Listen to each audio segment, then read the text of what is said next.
حضور علیہ الصلوۃ والسلام نے فرمایا علموا اولادکم بحب نبیکم صلی اللہ تعالی علیہ وآلہ وسلم، لوگوں اگر چاہتے ہو کہ تمہارے ایمان اور تمہاری اولادوں کے ایمان اور تمہاری نسلوں کے ایمان سلامت رہیں تو انہیں اپنے نبی پاک صلی اللہ علیہ وآلہ وسلم کی محبت کے درس دیا کرو، ذوق ایمانی کی پرورش، ان کے ذوق فکری کی پرورش، ان کے ذوق علمی کی پرورش اس انداز کے ساتھ ہو کہ رگ رگ میں ریشے ریشے میں عشق رسول سما جائے، پھر ایمان تمہارا اگلی نسلوں کا محفوظ ہوگا۔ ماہ ربیع الاول میں اس ذوق کو زندہ کرنا، میں یقین سے عرض کر رہا ہوں کہ یہ اہتمام اولادوں اور نسلوں کے اندر محبت رسول کو منتقل کرنے کا بہترین ذریعہ۔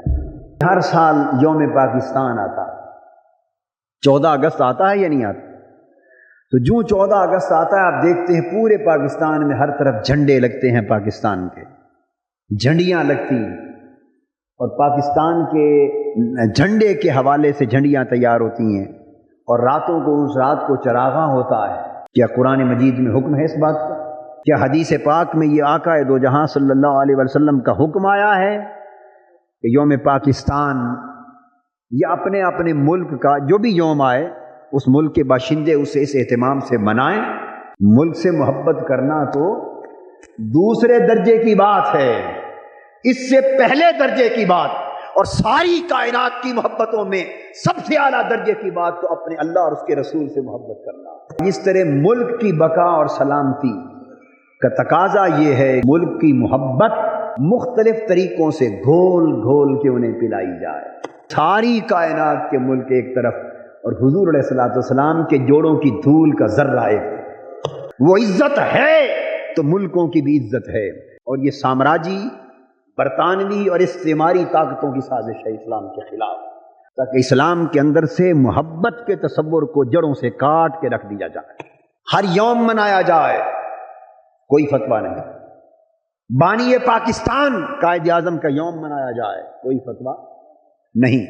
اپنے اپنے اکابر کے شخصیات کے یوم منا لو، تب بھی کوئی فتویٰ نہیں، مگر جب یوم ولادت مصطفیٰ منانے کی بات آئے تو فتووں کی زبانیں کھلنے لگتی۔